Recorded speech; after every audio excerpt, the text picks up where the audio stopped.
back into a Deadman's Books. We finished up our top 5 books of 2024, and this week we are moving on to a new book, one that we read kind of at the turn of the new year between 2024 and 2025.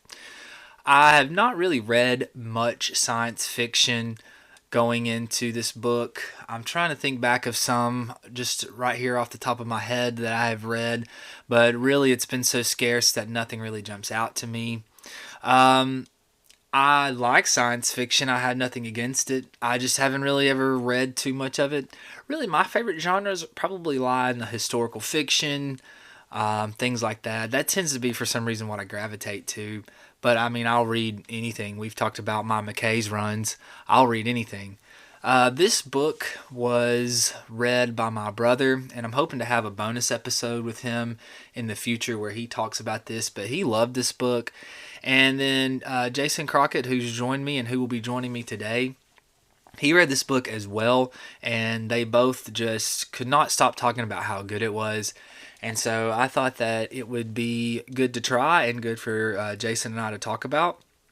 This was the second episode that we have ever recorded together. We've had so much fun doing this, and it's just been really fun to go back and listen. And kids, I hope if you're listening back through these that you've enjoyed it. Those of you who are not my kids, I hope that you've enjoyed listening to it as well. It's been a lot of fun to talk about these books. I love talking about books. To me, it's like baseball. The best part of baseball is talking about baseball. I think the best part about books is talking about books and talking about those with your friends. So without further ado, I'm going to introduce our book for today. This book is by Andy Weir. It is Project Hail Mary.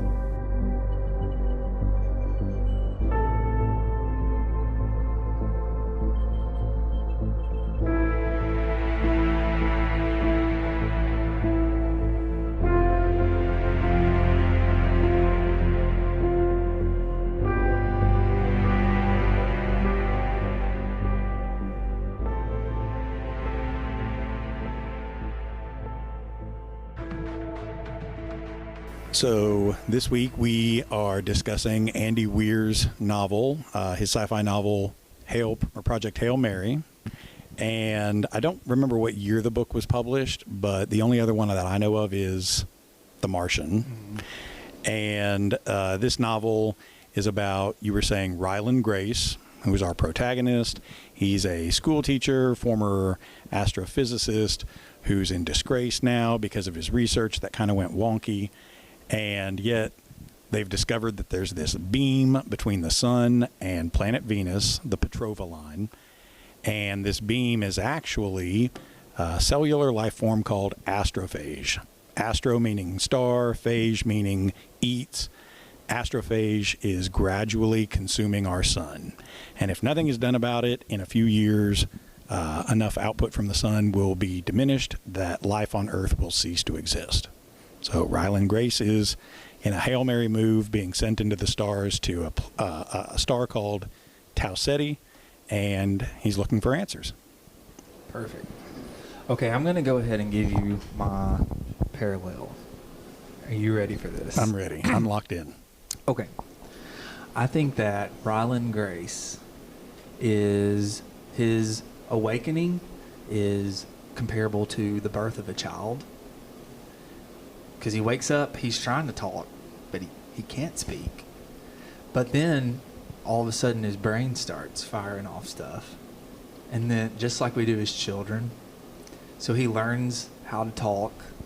He's got his nanny bots that are like his caretakers, right? The caretakers are there, and they're slowly weaning him off of this coma life support that he's been on. And then he meets his friend, Rocky, which I kind of viewed Rocky in this cycle as kind of like a parent. Because he is close with Rocky. He's learning things through Rocky. He's his memories coming back as he's working with Rocky, which is getting him like more and more advanced, right? But then what happens? What's he got to do? He's got to leave Rocky right? So he leaves Rocky, but then as we'll talk about, Rocky needs help. So he has to make the decision, do I go back to Rocky or not? So some people have to do that. Their parents need their help later in life. Maybe they've moved away. Now they have to move back. We've got to make the decision. And so they come back, and ultimately he ends up living with Rocky. So that was my parallel. He lives with his parent figure for the rest of his life. This whole life cycle type thing. No, I do like that. I think you were worried that I was going to, I don't know, say something about it, but I do like that. I also like that if he's the child figure, as he's gradually awakening and the nanny bots keep coming after him, he has that childish rebelliousness of, no, I'm going to do what I want. No. I like that. Yeah. And he starts off like on not solid food, and he slowly gets more and more solid. So. Right. Not to belabor the point, but to tether back to our previous episode with Dracula, Dr. Van Helsing says Dracula has a childlike brain. That's right. And that it's about the ego, the I want. And frequently, Rylan Grace, okay, well, they're going to feed you, but I want more. Well, I'm only going to feed you now. I want more. Yeah. And I need access to this. I want more. So it is like a child. Well, even when he had the chance to go back home, he was still kind of like I don't want to live on this coma slurry. But you're getting the chance to go back, and you thought you were going to die. So there was still, maybe that's just a character trait of his, just not satisfied enough. Sure. But I don't know. To say not satisfied, I think some people might be like, oh, well, that's a negative trait. But his yearning to not be satisfied, his yearning has driven him to go places and do things to save humanity, and to leave the comfort of what was there. And like some of our listeners maybe, or some of our students, you find out that when you get to go live on your own, it does come with responsibility and cost. And living on your own gives you freedom, but at the same time, you have to eat ramen or coma slurry or whatever. And you may not like it, but tough. For right now, you got to. I guess when I was reading it, I'm kind of getting off topic here, but I guess when I was reading it, I was trying to think, which I've got on here, what's the literary merit to Project Hail Mary? Because I don't think that it's like necessarily the deepest of novels, but I do think that, because we talk about that a lot, what's literature and what's not. And I do think that it is literature. I think so, to an extent. Why? What makes it literary? I think that I want to think that the author, I don't know, to me there is a comparison to this life cycle. I think the author is trying to teach value in friendship. I think he's trying to teach value in our planet, maybe, like we also, not just our planet, but like we tend to look at maybe situations as critical, but are they really critical? You know, like I think about the climate stuff because it came up too, which I mean, I think that that's happening. Oh, I'm pretty sure it's yeah, but this is critical. We have the sun is depleting. Do you know what I mean? So I don't know. I feel like that there is like some lessons that the author was trying to learn, but it wasn't easy, or teach, I should say. But I feel like it was an easy read, which doesn't necessarily mean it's not literary. But I do think there's a stigma that in so many lit classes, like the classics, you look at, okay, well, what are the big works of literature? Sometimes we get Great Gatsby as the great American novel, but what about James Joyce or some others? William Faulkner. And yet Faulkner, Joyce, Don DeLillo, they can be really difficult books to get through. But that doesn't necessarily make them great just because they're a slog to read, right? In Fahrenheit 451, Professor Faber says that good literature must have a depth to it, a texture to it. It's not just surface level like a potato chip or a piece of paper, that there's something more textured to it. So you can sink your teeth into it. And you need time to wrangle with it. You got to read about it, talk about it, and then you got to write about it. It's made its way And to the here podcast. it is. So here we are talking about it, and it's got some depth to it, even though it may be a relatively easy read, that it doesn't. Andy Weir does not use convoluted sentences. He does not use overcooked vocabulary. But does he tell a story that matters off the page? Like in my classroom, it's always, in an AP classroom, we're often looking for a work of literary merit. Even though the test doesn't say that anymore, that's what we discuss. But literary merit can be so subjective, you know it when you see it. Harry Potter may be fun to read, but once I get the Harry Potter kids back to the table after we've been through these selections, it's like, okay, now look at this chapter. Prove to me that Harry Potter feels literary. And we struggle to do that. Andy Weir's book maybe doesn't stand against The Great Gatsby or something like that. But I think it has merit. Where do you gather it having merit? In its complexity of character, in the crisis of choices that have to be made, and like you talked about, the character having an awakening. And his is very literal because he's been in an induced coma and only gradually has memories released to him. But that's kind of like us in Plato's cave, how we are wrangling with, well, what are these shadows? What do they really mean? There was a fire with masks and stuff. Is that reality? No. Let's climb above. There's a door. And so we're gradually having an awakening of our own. And even when we get to that door outside the cave, we think that's reality, but we struggle against the daylight. Being able to examine a character who's having a similar kind of thing, that gives depth to it. His choices being a crisis, that gives depth to it. And we're often taught to look for complexity, that it's not only this, but also that. If he were a character, I'm going to offend people, like Harry Potter, Ron Weasley, they often feel so one-dimensional. And a complex character is going to be more like a real human being where, I hate this nuance of him. He's always doing this, but he's conflicted about that. And when it's not an easy choice for a person, you have more that you can sink into. I think the decision that, he had to make the decision, do I join this mission or not?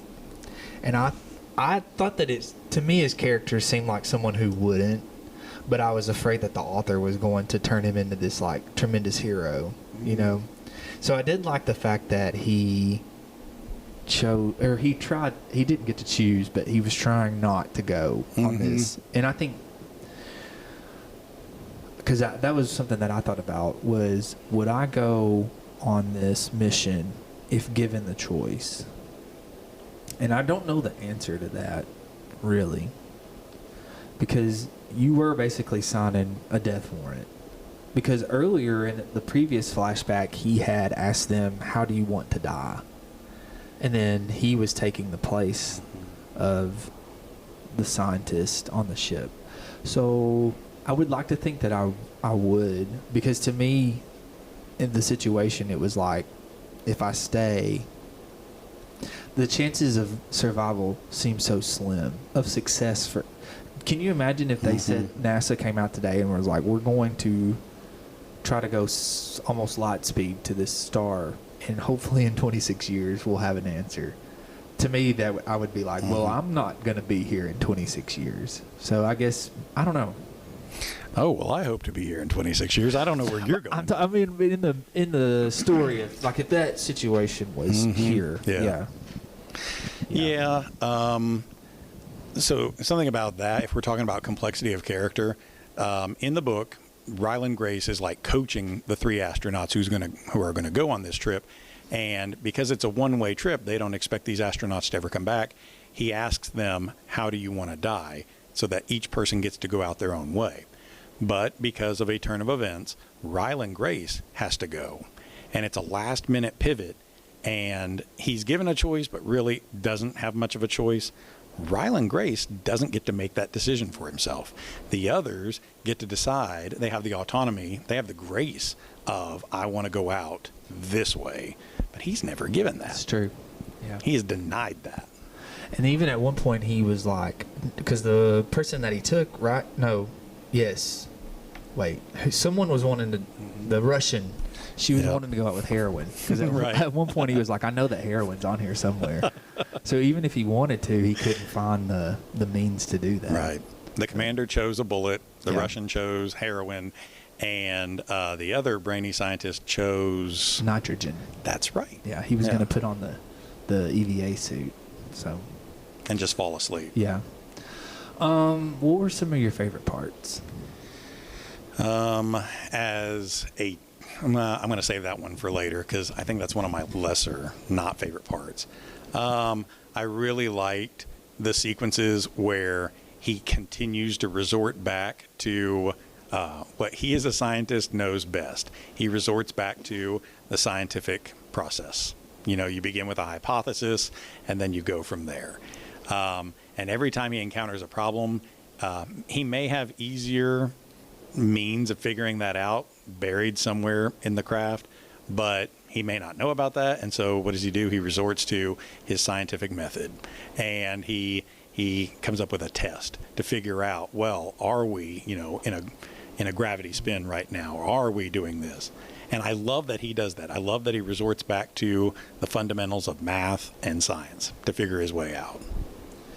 I think I liked the character of Rocky, and anytime I knew you were going to say that. Anytime there was interaction between the two, I really enjoyed it. My brother had read it and had kind of told me about it and had said something about an alien being involved, and so in my head I was thinking, well, in the podcast I sent you that reminded me a lot of it in Wolf 359. I don't want to spoil it, but he encounters aliens who've been trying to get in contact with them, and the alien is an identical replica of him.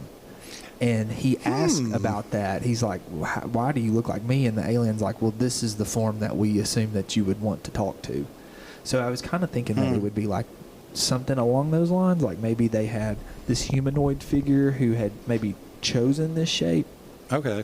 But when he was looking through the wall and he tapped on it and then he talked about a claw showing up, I immediately was just kind of like, at first I thought that was kind of a typical choice, right? Like the spider crab type of alien. I don't know. At first I didn't like it, but I just really enjoyed their interactions between the two and the friendship that grew, and I don't know, just the camaraderie, I like that Rocky develops a sense of sarcasm.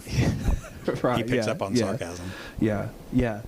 I just really enjoyed it. I was watching a video about Lord of the Rings last night. It's called The Caravan of Garbage. I don't know if you ever watched their stuff, but I enjoy watching it. But they were talking about their favorite part was like the fellowship, and the guy was like, maybe guys just need some bro time like this instead of all these like self-help stuff, And it kind of reminded me, because it was really just like two bros just trying to figure a problem out together, So that was probably my favorite part.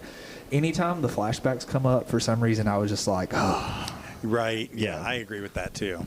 And I think it's really interesting that you brought that up about in the podcast how the aliens look like them, because I was just about to say that I don't think I'm original in thinking this, but it almost seems like when we show aliens in our movies or in our stories, that the aliens tend to in some way be reflections of us. And as a character, I think that serves a purpose, that really the novel's not about the alien, it's about the human in front of us, it's about us. But why choose so often to have the aliens reflect us? And it could be in some really cheesy movies, like, what's the one where the moon was falling against the earth a couple of years ago? It was terrible. Yeah. It was so stupid. But then when you get on board the alien craft, it makes itself look like a human and talks to you. But in others, too, that it often finds a form that is pleasing to us or relatable to us. And why do that? Because there's common ground to be found here.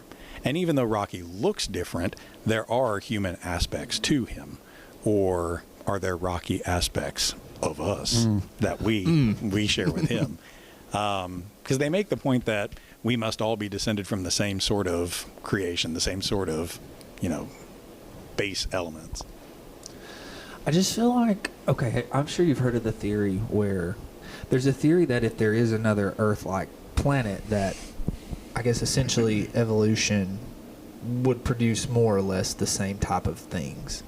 Sure. So I feel like, which is, the science part was over my head, but I appreciated the fact that Andy Weir seemed to try to explain stuff scientifically to make it seem rooted in reality. I mean, it could be just a bunch of baloney, I guess, as far as I'm concerned. But it seemed like he tried to make this seem realistic. So when he described why Rocky was the way that he was because of his home environment, it made sense, but I don't know. But Rocky's home environment is drastically different from ours because his is going to be at such a higher, how many hundreds of pressures higher, something like that, like and extreme 24 heat. or something so like that, yeah. It's kind of like living at the bottom of the ocean, except hot. And so it would be, really impossibly dark and hot and crushing. But you still have a creature that has developed human habits or human modes of thought, right? Or human emotions, concerns. I probably appreciated that about the novel first, because when I talk about aliens in class, you'll always get the kid who's like, Mr. Crockett, you believe in aliens? That's not even real. That's the stupidest thing I've ever heard. But if I'm teaching Hamlet or just even my own thinking, Hamlet says there are more things in heaven and earth than are dreamt of in your philosophy. And his point is, we don't know the answer to everything, so keep an open mind. And you can say there's no ghosts, but you also don't know what's like, living in any other area besides Sparta, Tennessee. So few of you have ever been outside the state, let alone outside the country. It's easy to be in this fishbowl. There's more.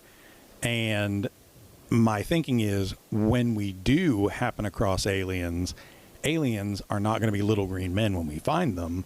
It's going to be something drastically different. And if we found cellular life on Ganymede, I mean, wouldn't we say, aha, found life, even if it's just, some sort of bacterium, found life? That qualifies. That counts. That would be extraordinary. When I was in high school, they found a Martian rock that had a fossilized evidence of a bacterium, and people were crazy about it. And then they forgot like 2 weeks later, and we were on to something else. But, I mean, that counts as life. It's not going to look like us, and it's just a very narrow-minded human view to think everything must be geocentric. It must be us. What were some of your least favorite parts? Rylan Grace in the classroom. Why? Because it was so inauthentic. No. And I teach, precocious kids. We have precocious kids in class. And so, okay. But he continues so many times to lay the line down. I figured out all this high-end math, and I went through all this process. Not everybody's a middle school math teacher. Dude, come on. I teach high school English, and I'm not wrangling with the most dense literary concepts every day. Coach Craig is a genius. And in his classroom, he's not wrangling with NASA-level math that's saving the world. You teach middle school, dude. Chill out. Yeah. And that's not how your students would react. That is not what a classroom looks like. I think some of my favorite or least favorite parts were there were some problems, and I don't really have any loaded up right now, but there were problems that would come up, and it was just so conveniently solved. It was oh yeah, I remember this, and I'm an expert at that, or oh yeah, I did this, and I'm an expert, and it was just so convenient. And I told you this off the mic, I guess, but it did remind me of a James Bond, reverse engineered on the movies where Q's oh hey, here's some explosive dental floss. You never know when you might need that. And well, lo and behold, the exact problem he falls into, that's what he needed, was explosive dental floss. So. Well, that's because Q was a middle school math teacher in his previous job, and he knows. Yeah. So that was probably my least favorite part, was just it just seemed really convenient, almost like a cop-out for the author. I don't think he meant it as that, but I think it was just kind of this was just really easy for me to solve because I forgot that I'm an expert at this. So yeah, and I didn't really read a lot of reactions or anything before I got into the book because I just wanted to experience it. But I do feel like any of the complaints that I've marginally heard were similar to that. That so much of it just felt like, that was convenient.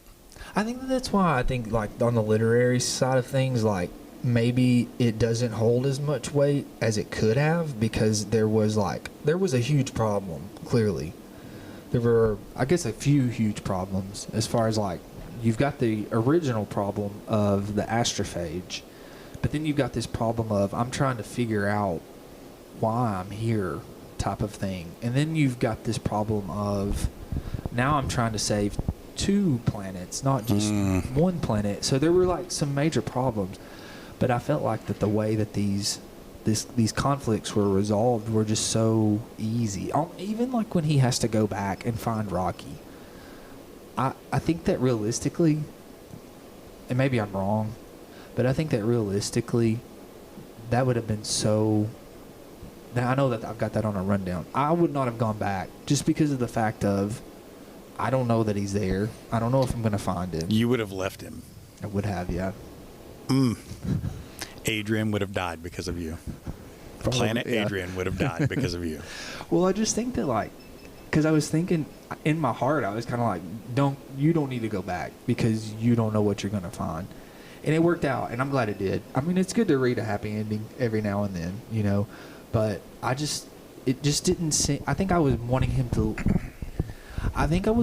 come home, because I think for me, the decision, I think that when you think of the consequence to the decision to leave Rocky, that consequence was so much higher than him missing out on what was at home on Earth. Does that make sense? Yeah. And I guess because I'm twisted in some way, I wanted the character to go through the deeper consequence. Just because I feel, talking about literary weight, I feel like that adds that depth. It's kind of like when we watch these Star Wars series and they get a lightsaber through the heart, and then the next episode, oh, they're back. Do you know what I'm saying? Yeah, and it's right. like, well, I can't enjoy this anymore because you can only pull this trick out so many times. Now a lightsaber has no meaning to me because anybody can survive that, you know. So are these Right. Jedi really as tough as they seem to be, or as great? Anyways, so for me, like, the decisions, there was no, almost no weight to those decisions, because even when he, like, had to jettison his fuel tanks, it was just so easily fixed, you know? And so I guess for me, I wanted some decision to be so tough that something did not survive from that. Because in the end, I think for him, all things worked out, which is not bad, I guess. It's good to read a good It ending. does have a happy ending. Yeah, which is fine. I'm not saying that it didn't have to. But listen to that. It's fine, but did it feel genuine? I don't think that it did. I don't think that it did. Is it because that we teach so much tragedy as English teachers that literature that stands the test of time tends to be more tragic, and so we've become adapted to the expectation that the tragic end is the more genuine, authentic, that the world is more full of tragedy than it is comedy? I think maybe that's it.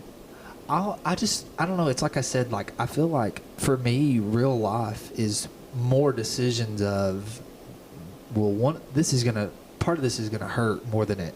Do you know what I'm saying? Mm-hmm. Like, I feel like more realistic real life decisions are, well, I could do this or that, and neither one is the best option. So this one's gonna hurt the most, but this is probably what I need to do, or what I want to do.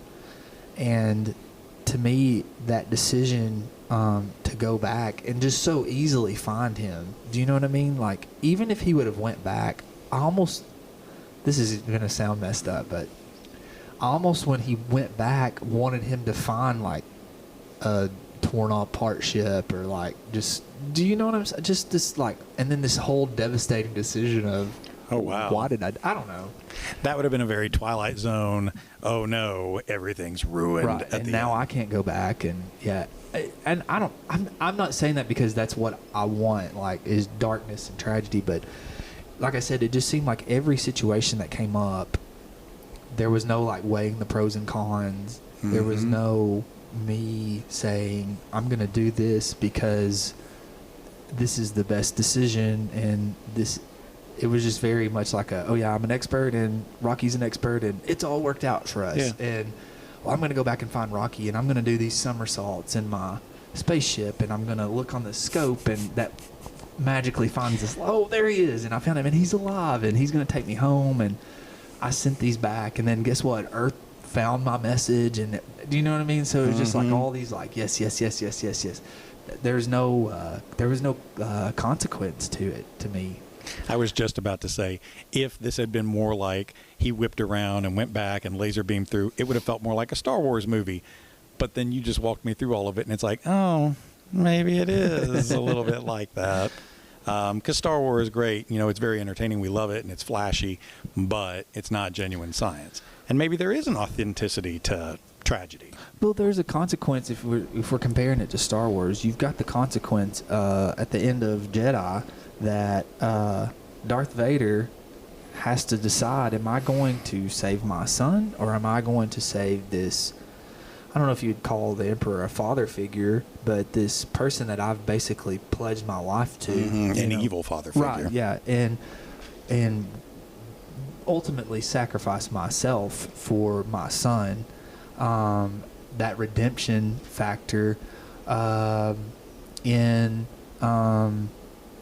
the prequels, you know, when Qui-Gon Jinn is killed, Obi-Wan Kenobi has to go with, am I going to train Anakin or not, which we know that ultimately led to Darth Vader. So, I mean, I feel like in, at least, I don't want to get on that, but like the Lucas Star Wars, there was consequences to those decisions, and they made the best decision that they thought at the time would work.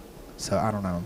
No, I think this is a good parallel, because if we're talking about what makes for good literature, I think a lot of us would say good literature asks more questions than it delivers answers. Because if it delivers you an answer that's going to be nice, neat, pat, but it feels fake, but where it shows characters who are making terrible decisions or rough decisions, or there's no easy outcome, it lends itself to asking more questions about the universe, what you would have done. You know, how do you handle this in society? So good literature should ask questions. And we are asking a lot of questions about how Rylan Grace handled that situation. So doesn't that give it some literary merit? I mean, I think that there's some there for sure. I don't think it's like a heavy hitter, though. Is it what? Oh, no, I agree. Yeah, what I'm coming to. Because, okay, so like in the Border trilogy, at the end, in The Cities on the Plain, John Grady Cole has fallen in love with another Latina, you know. Senorita. Yeah, and he has this, she is a prostitute in this brothel, and he has a run-in with the guy that owns her, and he tells Billy Parham about it, and Billy's like, he's like basically saying, I'm going to go back, and Billy says, you're going to get killed if you go back. And he goes back, and he gets killed, you know. And so I think that for me, that's what I'm comparing it to, is this, there's kind of like these warnings of like, hey, if you go back to save Rocky, there's a chance that no one survives, you know, which I think realistically is the more realistic, like, consequence. And he goes back, but all works out for good. Which I'm not saying I'm not saying I don't. You want a happy ending. Sometimes it's good. You know, Drew Haston is probably one of the more optimistic people I know, and yet he is so pessimistic about this character. Your choices come out. And I think it's interesting that you easily say, no, I would not go back after Rocky because it's not a sure bet, and I'm going to focus on getting home. If Rylan Grace doesn't go after Rocky, then he is also, I mean, anything he's done for those kids in the past matters nothing, because he's abandoning Rocky. He would have abandoned them. I don't think anybody can really know what they would do in the situation until they're in the moment of it. But I like to think that I would want to turn around and go after him. I'm afraid I would be intimidated by not knowing how to get a hold of him, but knowing, okay, well, it's going to cost me. My parallel, I didn't think about Cities of the Plain or Star Wars so much, but I know I told you at the beginning of reading that Jason Crockett has a type, and it's about the scientist working against all odds to save humanity, that science can save us. And I think it reminds me of Carl Sagan's novel Contact, and it reminds me of the movie Interstellar. And in all three cases, you have a scientist who is faced with this huge evidential question that we have a moment. And if we take this, we could possibly leap beyond Earth into the stars and we could save ourselves, but it's going to come at great cost to us. And Rylan Grace's character reminds me of Coop from Interstellar, but I do think Interstellar is the weightier one. I do think it's more literary. Well, to compare the two, I know I've not read the novel, but I know in the movie where he's like, this little move's going to cost us 7 years, you know. I thought about that a lot because when he was like, I'm going to track back here, I was thinking, is this not going to cost you so much time back on Earth, you know? There was just a lot of events in the story that I was thinking that, like, would this not cost you so much time back home? Like, should you not be in a little bit more of a hurry than what you are? And I think that kind of goes back to why I would continue on my path back to Earth, is because if I go back to save Rocky, I don't know that I'm going to find him. I think realistically the odds are that I don't. I think maybe he made it back, maybe he's dead, I don't know. But one thing I know for sure is if I go back, the data that I need to fulfill my mission is going to be delayed. And I don't know the science of relativity and all that stuff, but I mean, how many years would that set back? Do you know what I'm saying? I just feel like that maybe to me, the more like I'm on my mission, this is my responsibility choice, would have been to continue back to Earth and hope. I think you almost have to play that in your head, like, I'm going to say that Rocky made it. And then I'm not going to think about it anymore. You and I and Coop from Interstellar, I think, have something that Rylan Grace doesn't have. And I don't want to offend anybody who's not a parent, but Rylan Grace, he has his class and he does have planet Earth. But in theory, he could detach the 4 beetles, load them up with the information. They have enough astrophage and 4 chances they can get back to Earth. But Rylan Grace has nothing else. But also with the beetles, it was like, this is inexact. Right. And that goes back to another thing, the consequences. It was very inexact. This may not make it back to Earth. Yeah. Anyways, continue. But you and I and Coop, we have children. And that is such a bigger sacrifice in my heart to think, okay, I know I want to save planet Earth, but I really don't want to lose those kids. And you think about how if you put it into a Christ-like scenario with Christ, you know, Father, why have you forsaken me? That here we're working toward a greater good, and it hurts. I don't want to sacrifice my relationship with my kids, but if I go on this trip, I will have aged almost nothing, and they'll be in their 90s, 100s, or dead by the time I get back. And it's like, how do you abandon your kids to save a greater thing? Rylan Grace doesn't have that. But I think Andy Weir was trying to... With the students, was trying to say he does have that. I think that he was trying to. I don't think that we bought into that as much, but I think that that's what that was for. I think it's because we're teachers. And I know as much as I love my students, that choice is not nearly as heavy as, but would you abandon your kids? Right. No, yeah, I agree. Yeah. Okay, we talked about the ending a little bit, and I guess that's kind of what we're talking about too, but the decision to go home, that was always there for him when he returned back to... Why can I not think of his home planet, Rocky's home planet? Adrian. Rocky and Adrian. Adrian was the Venus. Oh. It was Irid. Irid 40. Oh, yeah, because he's an Eridani. That's right. Yeah, my bad. No, it's okay. I forgot to. He had the choice. They had the technology and the science now to send him back to Earth, but he still stayed. Mm-hmm. And you and I talked about how people didn't, I guess, necessarily like that, right? They wanted him to go back home. I'm sure some people do, but if you're asking me what I think about it, then it does touch back to the answer that I just gave you, is that you and I have children, we have family, we have community. And he has his class and he has his work, but really, I don't know how tethered to that community he feels when here on Eridani, he will also have classes of students who care just as much about his attention and his information. He has a friend, true friendship, and he has a community that loves him for who he is. He could go back, but why? Because you found more here. I know it's not a great parallel, but thinking at the beginning of my career, I thought that I would, work for a year here at Sparta, and then I would go back to Jamestown and teach at York Institute, because that was my hometown, and I wanted to be back where I came from. But I can remember at the end of the year not being sure if I was going to get my job back, and Gail Adcock said, well, I went to bat for you. And I said, well, I appreciate that, but if it don't work, I'll go back to my high school. And she got in my eyes and said, this is your high school. And I 100%, she bought me that day in my heart. And I was, this is my school. And I'm not from here, but here's community. And he gets it. So maybe really the treasure was the friends we made along the way. How about that? The journey. the journey. One thing you did say, though, that I related to was when they offered him to go back home, and he was like, oh, I'm just too tired to go back. I was like, oh, dang. I felt that one. Remind me, how old is he supposed to be when the book starts? Like when he's on I think mid-flight? I think he was like 35, because that's what I am, and I mid-30s. remember thinking like, okay, so he's where I'm at right now. He definitely seems in his 30s. Yeah.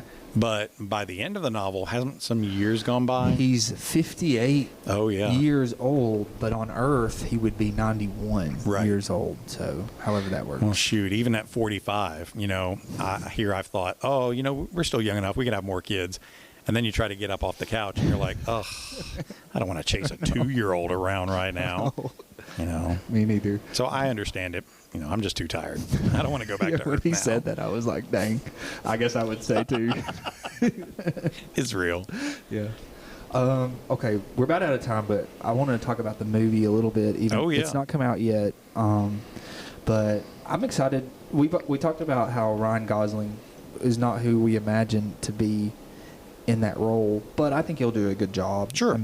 But anyways, I do think that the decision to go home, I think, will be one that's probably changed, because that they're going to change some things. Yeah. I'm almost willing to bet that they're going to try to engineer more of a love interest between Rylan Grace and either Strat or the Dutch woman. Yeah. Because, it's kind of latently there in the novel, but I'm just betting for screen quality, you got to have some sort of anchor. You got to have some sort of tension. I bet they would. Yeah, I think so too. But is it going to be Strat, you think? I think so. She has a lot more interaction presence, with him, a lot more. So there's going to be the closeness. I could see that. Yeah, I think so. And in that case, he's sacrificing going back to a romantic relationship for going back after Rocky. And now the stakes have risen. That's what we were talking about too, was I think I said that, like, if he had a love interest back on Earth, that decision to go back to Rocky, that would have been such a tough decision, and that weight would have been there, right? The sacrifice, the true sacrifice. Because like you said, what did he really sacrifice on Earth? Just to see Earth survive? Yeah. That's basically it. Which is, I guess, a good thing. Or am I going to see my mission through? Oh, no, I've got to get back to Earth to my job as a public educator, because they fight for me so hard. Oh, and I no longer have tenure. Oh, and the Department of Ed's gone.